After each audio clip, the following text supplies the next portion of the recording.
जय हिंद दोस्तों, GS times में आपका स्वागत है। हम लोग पेट परीक्षा के लिए जो इतिहास का सिलेबस है उसको लेकर चल रहे थे।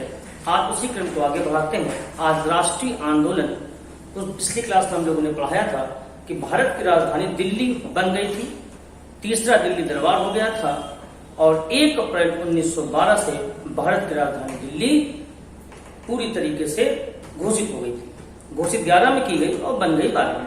अब इसके आगे देखते हैं। 12 के बाद 13 में 2 संस्थाएं बनती हैं। एक बनती हिंदी एसोसिएशन, ये अमेरिका के पोर्टलैंड नामक जगह में बनती है। पोर्टलैंड आपने सुना होगा। पोर्टलैंड में सीमेंट का आविष्कार भी जोसेफ स्पीडिंग के द्वारा किया गया था। ये केमिस्ट्री क्वेश्चन है। और दूसरी पार्टी एक बनती गदर पार्टी। हालांकि दोनों के नेता कॉमन थे, परमानंद, ठीक है, लाला हरदयाल, सुमन सिंह भकना, नेता लगभग कॉमन से। पहले ये बनती है और बाद में गदर पार्टी बनाई जाती है। गदर पार्टी अमेरिका के सैन फ्रांसिस्को में बनती है। अब सैन फ्रांसिस्को पे क्वेश्चन बनता है कौन सा तट है। तो अगर तट की बात करते हैं हम लोग तो पश्चिमी तट पे बनती है। सैन फ्रांसिस्को अमेरिका के पश्चिमी तट पे। आप मैप देखेंगे तो वहां पे प्रशांत महासागर दिखेगा। तो एक क्वेश्चन ये बनता है प्रशांत तट का संघ किसे कहते हैं। तो गदर पार्टी के लिए कभी कभी एक वैकल्प यूज कर देगा प्रशांत संघ का तट। अगर ये लिखा है तो आप ये मानेंगे कि गदर पार्टी हमसे पूछा जा रहा है, जिसके अध्यक्ष, जिसकी स्थापना लाला हरदयाल ने की और पहले अध्यक्ष सुमन सिंह भकना बनाए गए। क्योंकि प्रशांत महासागर के तट का किनारा था, वो पश्चिमी तट था। 1913 में 2 पार्टियां मैंने आपको बताई। एक बताई हिंदी एसोसिएशन पोर्टलैंड और दूसरी गदर पार्टी सैन फ्रांसिस्को। 1914 में कामागाटू मारू और तोसा मारू, ये 2 पानी के जहाज थे। सिंगापुर के रहने वाले एक प्रवासी, नाम था वुल्टर, उन्होंने इस जहाज को किराए पे लिया और कलकत्ता बंदरगाह से वैंकूवर बंदरगाह कनाडा जाना था, जिसमें तकरीबन 300 लोग भारतीय सवार थे और वो 300 लोग काम धंधे की तलाश में जा रहे थे। विश्व युद्ध शुरू हो चुका था। कनाडा की गवर्नमेंट ने एक ऑर्डिनेंस जारी किया था जिसके तहत कोई भी जहाज डायरेक्ट उनके यहां नहीं आएगा, कहीं पे रुक के आएगा। कनाडा से जुड़ा हुआ आपको पता होगा कि अमेरिका है। अमेरिका का एक जहाज वैंकूवर बंदरगाह में जाता है, उसको एंट्री मिल जाती है। गुरुदत्त इसी आधार पे अपने जहाज को लेके जाते हैं, लेकिन वैंकूवर बंदरगाह में उनके जहाज को लंगर नहीं डालने दिया जाता है। वहां से ये लोग आ जाते हैं। जब वापस कलकत्ता बंदरगाह आते हैं, कलकत्ता बंदरगाह को डायमंड हार्बर भी कहा जाता है, वहां पर बवाल होता है, पुलिस बुलाई जाती, गोलियां चल जाती, तकरीबन 30 लोग मारे जाते हैं और यह पूरी घटना इतिहास में विक्टोरिया षड्यंत्र के रूप में जानी जाती है। इसी वर्ष एक जहाज तोसा मारू था, जिसमें गदर पार्टी के लोग सैन फ्रांसिस्को से चल रहे थे और रास्ते में सिंगापुर में उन्होंने स्टे किया। इसमें एक गदर पार्टी के नेता थे परमानंद। परमानंद का एक ओजस्वी भाषण से वहां के लोगों में एक, ये मान लीजिए कि तनाव उत्पन्न हो जाता है, जोश आ जाता है और वहां पर जो भी ब्रिटानिया जहाज थे, जहां पे यूनियन जैक लगे हुए झंडे के जहाज थे, उनमें आग लगा दी जाती है और ये क्रांति कहलाती है सिंगापुर क्रांति, क्योंकि सिंगापुर में घटित होती है। अब हमारे लिए क्वेश्चन सिंगापुर क्रांति अगर आएगा तो तोसा मारू से मैच करेंगे, विक्टोरिया षड्यंत्र आएगा तो कामागाटू मारू से मैच करेंगे। अगर तोसा मारू क्या है तो तोसा मारू एक जहाज, कामागाटू मारू क्या तो जहाज, जहाज कह देगा, जलपोत बोल देगा, शिप बोल देगा, इस तरीके की कोई वकायत देगा। प्रथम विश्व युद्ध शुरू होता 1914 से 1918। ठीक, विश्व युद्ध हम लोग अलग देखेंगे। अफगानिस्तान में अस्थायी सरकार बनती, वेरी वेरी इंपॉर्टेंट क्वेश्चन है किसी भी पेपर की दृष्टि से। भारत के बाहर पहली जो स्थायी सरकार बनी, अस्थायी सरकार, वो अफगानिस्तान में बनी, जिसके राष्ट्रपति राजा महेंद्र प्रताप बने और प्रधानमंत्री मोहम्मद अली बरकतुल्लाह को बनाया गया। 2 बातें हैं। वैसे हम लोग ज्यादातर महेंद्र प्रताप से काम चला लेते हैं, लेकिन अगर क्वेश्चन थोड़ा सा भी इधर उधर जाता है तो राष्ट्रपति बनते राजा महेंद्र प्रताप और मोहम्मद अली बरकतुल्लाह इसके प्रधानमंत्री बनते। ये भारत के बाहर पहली अस्थायी सरकार अफगानिस्तान में बनी। आपको बताते राजा महेंद्र प्रताप का संबंध उत्तर प्रदेश के हाथरस शहर से था। इसी 1915 में एक सिल्क पेपर षड्यंत्र होता है। ये क्वेश्चन भी कई एग्जाम्स में पूछा गया है। मोहम्मद हसन को एक पत्र भेजा जाता है, सिल्क के कपड़े पे फारसी भाषा में लिख के वो अंग्रेजों के हाथ लग जाता है। एक षड्यंत्र का खुलासा होता है जो कि इतिहास में सिल्क पेपर षड्यंत्र के रूप में जाना जाता है। 1915 विश्व युद्ध चल रहा है। यही वो टाइम था मोहनदास करमचंद गांधी का भारत में आगमन होता है तारीख की 9 जनवरी 1915 और 9 जनवरी को हम लोग मनाते हैं प्रवासी भारतीय दिवस। गांधी जी के भारत आगमन के उपलक्ष्य में प्रवासी भारतीय दिवस मनाया जाता है। गांधी जी के बारे में थोड़ा सा बैकग्राउंड देख लेते हैं तो आगे थोड़ा आसानी रहेगी, अच्छे क्वेश्चन बनते हैं। गांधी जी का जो जन्म हुआ था हमने पिछली क्लास में बताया था 2 अक्टूबर 1869। इसके बाद गांधी जी का जो विवाह हुआ वो हुआ 1982 में कस्तूरबा से। पिताजी आपको मालूम है गांधी जी करमचंद गांधी थे, माता जी का नाम पुतलीबाई था। इसके बाद ये विदेश जाते पढ़ाई करने। 1891 में विदेश यानी इंग्लैंड गए थे, वहां से बैरिस्ट्री पास करके इंडिया वापस आते हैं और इंडिया में इन्होंने बंबई हाई कोर्ट में काम करना शुरू किया। बंबई हाई कोर्ट में अपना पहला केस गांधी जी हार जाते हैं। एक विधवा ब्राह्मणी का केस लड़े थे, वो केस गांधी जी हार जाते हैं। वकालत गांधी जी की ज्यादा चल नहीं रही थी, रईस घर के व्यक्ति थे। आपको बता दें इनके पापा बीकानेर, राजकोट और पोरबंदर के दीवान थे, रईस व्यक्ति थे और रईस लोगों के दोस्त रईस होते हैं। इनके पिताजी के एक दोस्त थे बाबा अब्दुल्ला, जिनका दक्षिण अफ्रीका में कारोबार था। उनसे कहा कि बेटे को कहीं पे कोई व्यवस्था की जाए, कोई जॉब दी जाए। उन्होंने कहा सहायक वकील के रूप में आप उनको भेज दें और 1893 में गांधी जी चले जाते हैं दक्षिण अफ्रीका। गांधी जी के साथ जो अनहोनी घटी, जैसे आपने देखा होगा 5 स्टार होटल में गए, ट्रेन से नीचे उतार दिए गए, ये सारी चीजें दक्षिण अफ्रीका में घटी। 1893 में गांधी जी दक्षिण अफ्रीका गए और वहां पे बाबा अब्दुल्ला की कंपनी में सहायक वकील के रूप में काम करना शुरू किया। गांधी जी को जिस स्टेशन पर उतारा गया था सेंट मेरिट्सबर्ग नामक स्टेशन पर उतारा गया था। सेंट मेरिट्सबर्ग, ध्यान रहे, सेंट मेरिट्सबर्ग नामक स्टेशन पर उतार दिया गया था और ये घटना इतिहास बन गई थी। उसके बाद अभी जब नरेंद्र मोदी जी वहां पे गए, इस स्टेशन पर उतरे थे तो पेपर की हेडलाइन थी हिस्ट्री रिपीट इटसेल्फ। एक बार गांधी जी को उतारा गया था अपमानित करके, लेकिन वर्तमान समय prime minister of India with protocol वहां पर सत्सम्मान उसी जगह उतरे। वहां पर भेदभाव बहुत होता था गोरे और काले लोगों को लेकर। दक्षिण अफ्रीका में सबसे ज्यादा 2 समस्याएं थी। एक समस्या थी पंजीकरण की। पंजीकरण का मतलब आपको वहां पर फिर से अपना रजिस्ट्रेशन करवाना होगा, जो भारतीय लोग काम करते थे। दूसरा एक समस्या ये थी, अगर आपका विवाह गैर ईसाई तरीके से हुआ है तो विवाह को मान्यता नहीं होती थी, यानी आपको दोबारा विवाह करना पड़ेगा। आपको बता दें कस्तूरबा गांधी तक को गिरफ्तार कर लिया गया था, यह उनका विवाह ईसाई पद्धति से नहीं हुआ था। ये तो वहां बातें थी। गांधी जी ने वहां पर नटाल कांग्रेस की स्थापना की और इसके लिए सत्याग्रह शुरू किया। मोहनदास करमचंद गांधी का जो पहला सत्याग्रह था वो विदेश में हुआ, अर्थात दक्षिण अफ्रीका में हुआ। नटाल कांग्रेस बनाई, लोगों को जोड़ा और इसके बारे में जागरूक किया। इंडियन ओपिनियन नामक न्यूज़पेपर खोला और अपनी बात को जन जन तक पहुंचाने का प्रयास किया। 2 फार्म हाउस खोले गांधी ने, अक्सर पेपर में पूछे जाते। फिनिक्स फार्म डरबन में खोला था और टालेस्टाय फार्म जोहान्सबर्ग में खोला था। टालेस्टाय फार्म के लिए जमशेदजी टाटा ने गांधी जी को पैसे भी भेजे थे, यहां से भी कई लोगों को सपोर्ट दिया था। अच्छा, उस समय के नेता दक्षिण अफ्रीका जाया करते थे। गोखले 2 बार हुआ थे वो। 1901 में गांधी जी कलकत्ता कांग्रेस के अधिवेशन में शामिल हुए थे। यहाँ शामिल होने की बात है, हमने अध्यक्ष की बात नहीं बता रहे हैं, न गांधी जी अध्यक्ष बने थे और 1901 में शामिल हुए थे। यहाँ पे सबसे अहम बात है डरबन और जोहान्सबर्ग पार्क, ये ध्यान रखेंगे। मैचिंग गलत होती है अक्सर, एक क्लू बना ले। यहाँ लिखा है डरबन, ठीक है, वन माने जंगल हो जाएगा। फिनिक्स एक पक्षी मान ले आप, पक्षी से डर लगता है, पक्षी वन में पाया जाता है। अगर एक फिनिक्स आपका डरबन में पूरा लग जाएगा तो टालेस्टाय जोहान्सबर्ग लग जाएगा। पढ़ना सही है, सबसे ज्यादा आपको तैयारी करनी होती है। ऐसी तैयारी की पेपर वाले दिन हम कंफ्यूज ना हो। पढ़ हर व्यक्ति रहा है, सबके पास किताबें हैं, सब समय दे रहे हैं, लोग दिन भर पढ़ रहे हैं, मेहनत कर रहे हैं, तो रिजल्ट पॉजिटिवली क्यों नहीं मिल रहा। तो हमें तैयारी करनी है, इस मोड से हमको काम करना होगा। तो हम ये भी ध्यान रखेंगे कि आखिर ये गलत ना हो कि जोहान्सबर्ग की जगह डरबन लग जाए और डरबन की जगह जोहान्सबर्ग लग जाए। तो 1915 हुआ। 1916 शुरू करते हैं HRL की स्थापना। ये है home rule league. Home rule league पढ़ा होगा, होम रूल लीग। और पेपर में आपको बता दें ये जो व्यवस्था है सबसे ज्यादा हिंदी में पूछता है, गृह शासन की स्थापना किसने की। इस तरीके से क्वेश्चन पूछ लेता है।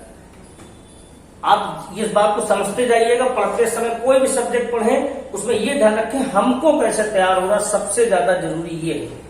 तो होम रूल लीग ऐसे हो सकता है, गृह शासन सबसे ज्यादा तरीके से पूछा गया है, और अगर शॉर्टकट से देगा तो HRL करके पूछ लेगा कि इसकी स्थापना कब हुई, तो 1916 में हुई। 2 बनी थी होम रूल लीग, अप्रैल में बाल गंगाधर तिलक ने बनाई थी और सितंबर में एनी बेसेंट ने बनाई थी। तिलक का जो क्षेत्र था वो कर्नाटक था, महाराष्ट्र था, बरार था और मध्य प्रदेश था। इसके अलावा जो क्षेत्र बचा वो पूरा एनी बेसेंट का था। ये क्षेत्र के बंटवारे इसलिए किए गए थे कि एक दूसरे के कार्य में बाधा उत्पन्न न हो। आपको बता दें, बाल गंगाधर तिलक को 6 साल की सजा दी गई थी जब कांग्रेस का अधिवेशन जो था 1907 वाला सूरत अधिवेशन, नरम गरम दल टूट गए थे। उसके बाद इनको 6 साल की सजा दे दी गई थी, मांडले जेल में बंद थे। 1914 में रिहा होकर जब वापस आए उसके बाद इस तरीके की व्यवस्था होम रूल लीग बनी। यहाँ पे होम रूल लीग का एक अधिवेशन लखनऊ में अक्सर क्वेश्चन पूछा जाता है, स्वराज्य हमारा जन्मसिद्ध अधिकार है, ये स्टेटमेंट तिलक ने कहां पर दिया था, तो इसको लखनऊ में दिया था। ये हुआ।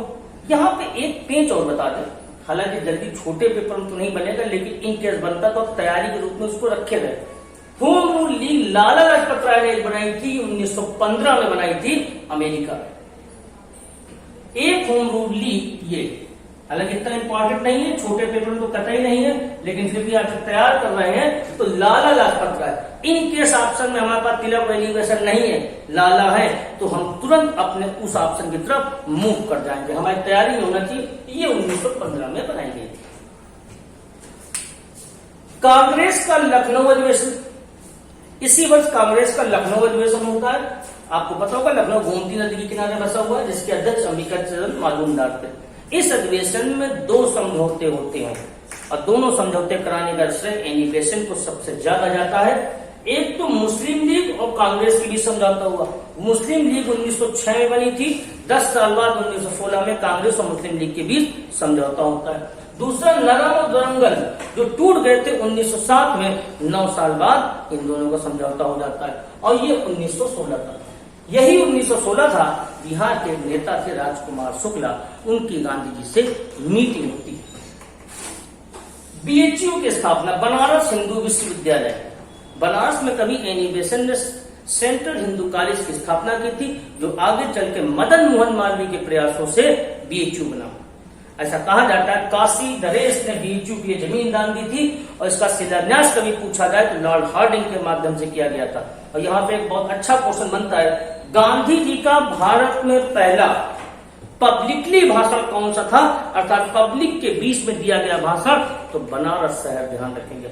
उत्तर प्रदेश के बनारस में गांधी जी ने पहली बार जनता के सामने भाषण दिया था, वो था BHU का इनाग्रेशन, अर्थात BHU का स्थापना था, उसी दिन गांधी का ये भाषण हुआ था। मदन मोहन मालवीय ने गांधी जी को अपने इनाग्रेशन में इनवाइट किया था, वहां पर उनको बोलने का मौका भी मिला और ये जो भाषण था ये गांधी का बनारस में हुआ।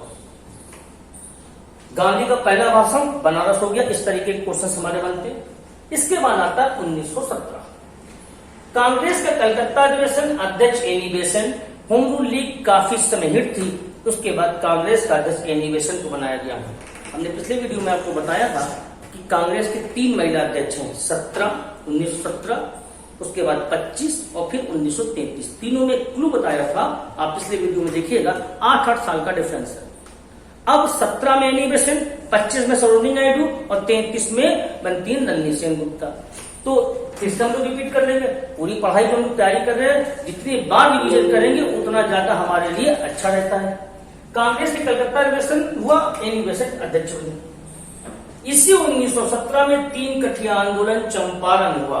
वेरी इंपॉर्टेंट, अक्सर क्वेश्चन पूछा जाता है। चंपारण गांधी जी का पहला आंदोलन था भारत में। भारत में पहली बार सत्याग्रह का प्रयोग कहाँ हुआ, तो बिहार में किया। पहला आंदोलन कहाँ किया, बिहार में किया। पहला भाषण गांधी जी ने कहाँ दिया, तो उत्तर प्रदेश में दिया।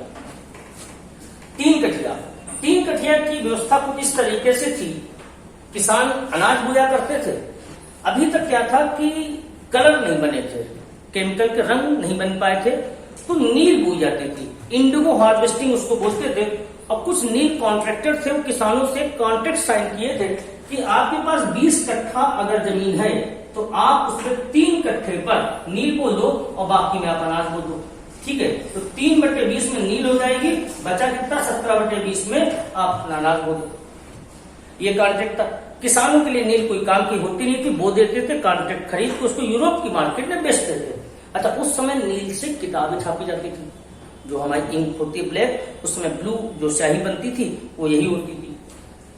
ये काफी समय से चलता चला रहा है। इस बार क्या हुआ, जो नील कॉन्ट्रैक्टर थे उन्होंने इसको खरीदा है और सरकार कह रही थी हमको आप पूरे का लगान दे दो।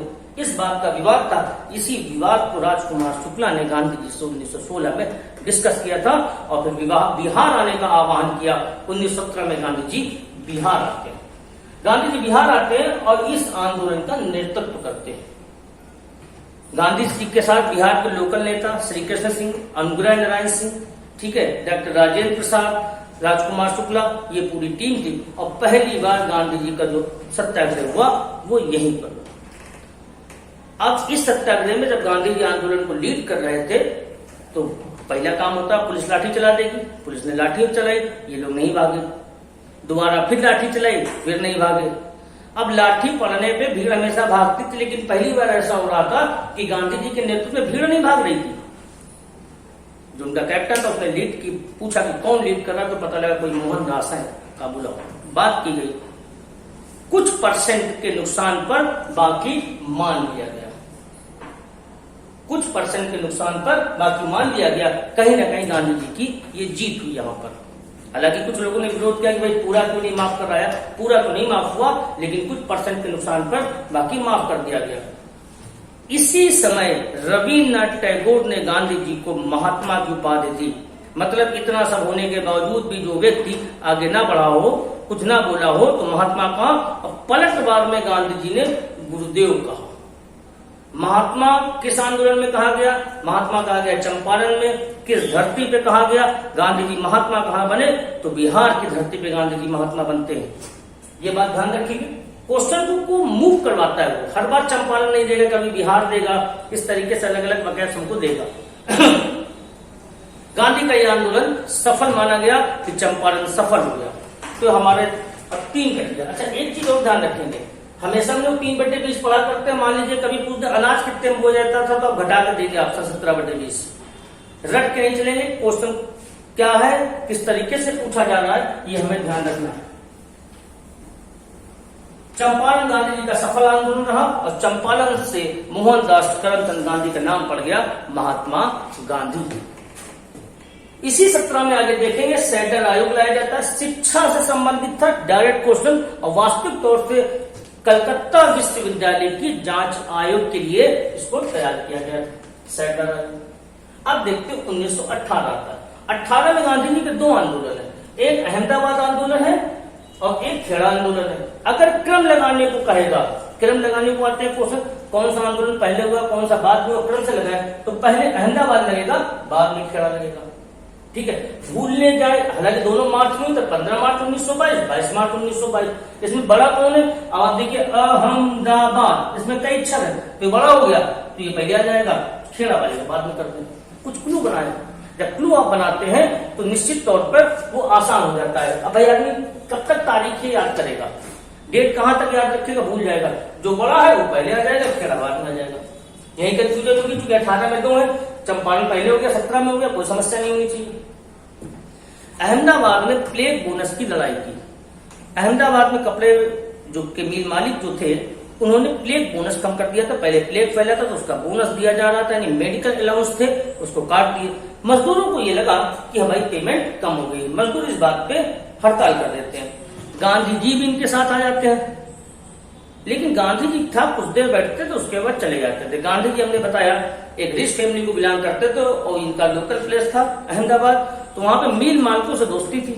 सारा भाई करके इनके दोस्त थे, अंबालाल सारा भाई, वो इनके दोस्त थे, मील मालिक थे।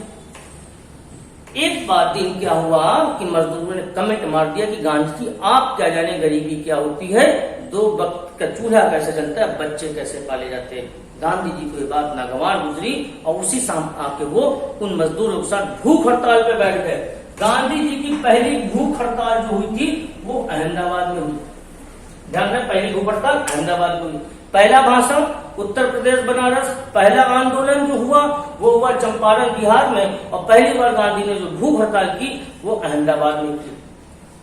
गांधी जी ने भूख हड़ताल की। गांधी जी की अम्बालाल साराभाई की एक बहन थी अनसुईया बेन, उनकी मदद से ये मामला, ये जो मजदूर थे ये चाह रहे थे कि 35% बढ़ जाए और मिल मालिक 20% बढ़ाने के लिए तैयार थे, लेकिन गांधी जी के इस इंटरफेयर के बाद 35% मजदूरों को लाभ दे दिया जाता है। गांधी जी का ये आंदोलन भी लगभग सफल रहा। उसी साल खेड़ा आंदोलन होता है। खेड़ा भी गुजरात में पड़ता है। खेड़ा भी गुजरात में पड़ता है। इसे कर नहीं आंदोलन कहा गया।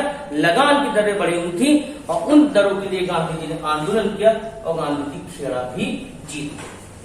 1918 का वो वर्ष है, किसी साल विश्व युद्ध भी खत्म होगा, ठीक है, विश्व युद्ध खत्म होगा और हमको एक नेता मिल गया जो चंपारण जीत के आया, अहमदाबाद जीत के आया, खेड़ा जीत के आया। तो हमको लगा अंग्रेज हमारे टारगेट हैं, अब हमारी जो आजादी की लड़ाई है वो जिसके नेतृत्व में लड़ी जाएगी वो होंगे महात्मा गांधी। 1919 का समय आता है, अगले साल कांग्रेस का अधिवेशन अमृतसर होता है। रोलेट एक्ट पारित किया जाता है, इसे काला कानून कहा जाता है।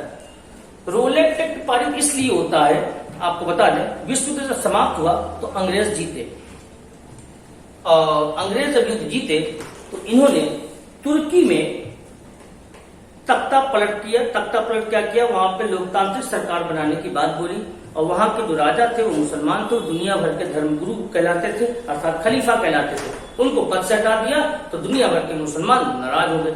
जब दुनिया भर के मुसलमान नाराज हुए तो भारत के भी मुस्लिम नाराज हुए और एक आंदोलन शुरू हुआ, खिलाफत आंदोलन।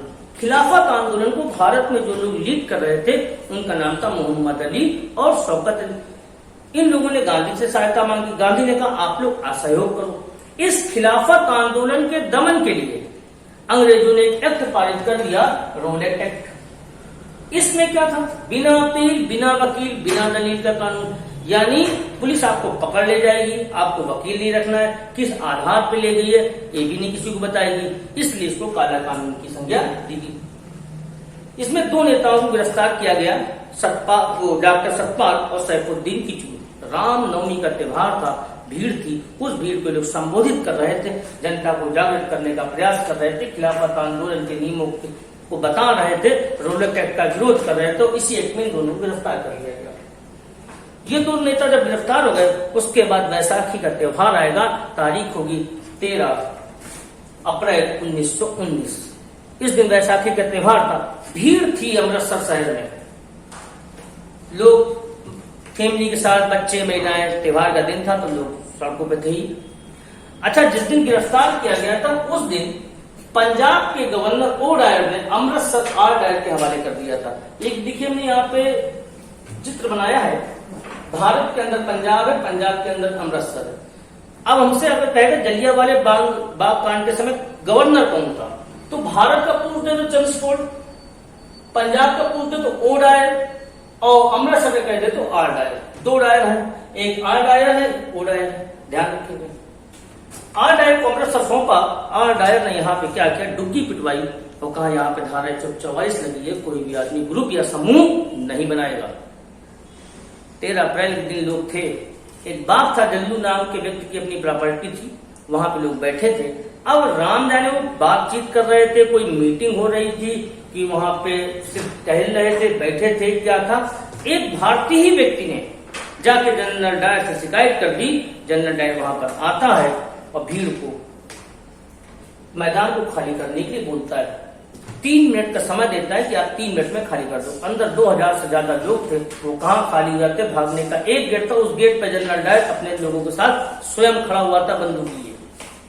संभव नहीं था, गोलियां चली, लोग मारे गए, कुछ दहशत में मारे गए, कुछ गोली से, कुछ भगदड़ से, और ये बन गया जलियांवाला बाग हत्याकांड 13 अप्रैल 1919। आपको बता दें जलियांवाला बाग जो है उसका एक ही रास्ता है खाली जाने का, आज भी है, ठीक। मीडिया ने जब जनरल डायर से पूछा कि आपने ये काम क्यों किया, तो उसने कहा मैंने कुछ गलत नहीं किया, मैंने लॉ एंड ऑर्डर को मेंटेन करने के लिए किया, और अगर ये गली पतली ना होती तो मैं तो तोप लाके खड़ी कर देता। ये गली पतली थी, नहीं तो मैं तोप लाके खड़े कर देता। ये बात भारत के बाहर मतलब अन्य शहरों में पहुंची नहीं। बात का पहली बार पता तब चला जब रविन्द्रनाथ टैगोर ने अपनी नाइटहुड की उपाधि वापस की। रविन्द्रनाथ टैगोर ने जब अपनी नाइटहुड की उपाधि वापस की तो मीडिया ने पूछा कि साहब ये उपाधि क्यों वापस कर रहे हैं? तब इन्होंने बताया खूनी सरकार के हाथ का कोई भी तंगा मुझे स्वीकार नहीं है। तब इतनी बड़ी बात पता चली, फिर विरोध शुरू हुआ।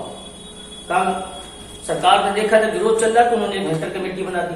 हंटर कमेटी बनी थी जलियांवाला बाग कांड की जांच के लिए। 2 हंटर कमेटी है, एक बनी 1882 में शिक्षा के लिए और एक ये है 1919। कांग्रेस पुरजोर विरोध कर रही थी लेकिन लाभ कुछ नहीं मिल रहा था। तहकीकात कमेटी बनाई। तहकीकात कमेटी मदन मोहन मालवीय जी के नेतृत्व में बनाई गई और इसमें स्वयं गांधी जी भी शामिल थे। हंटर आयोग जो था ये अपनी जब रिपोर्ट दी तो जनरल डायर को बरी कर दिया। इससे पहले जनरल डायर को इन लोगों ने वापस बुला लिया। हमको लगा कि सजा देंगे लेकिन उन्हें सजा नहीं दी, उसको असत्य की पोटली दी और उसको साम्राज्य का वो बताया, रक्षक बताया। हंटर कमेटी जब रिपोर्ट आती है तो रिपोर्ट आने पे बता देते हैं उसने कुछ गलत नहीं किया, उसको माफ कर दिया जाता है। गांधी जी ने हंटर कमेटी की रिपोर्ट को क्या कहा था? पन्ने दर पन्ने की निर्लज्ज लिपापोती। अक्सर पूछ लिया जाता पन्ने दर पन्ने की निर्लज्ज लिपापोती किसको कहा गया? तो हंटर कमेटी की रिपोर्ट को कहा गया। 1919 की घटना ये हो जाती है। अब इसके बाद असहयोग आंदोलन शुरू होगा 1920 से। तो आज हम लोग यहीं तक रखेंगे। अगले वीडियो में हम लोग 1920 के असहयोग आंदोलन से अपने विषय को आगे ले जाएंगे। धन्यवाद।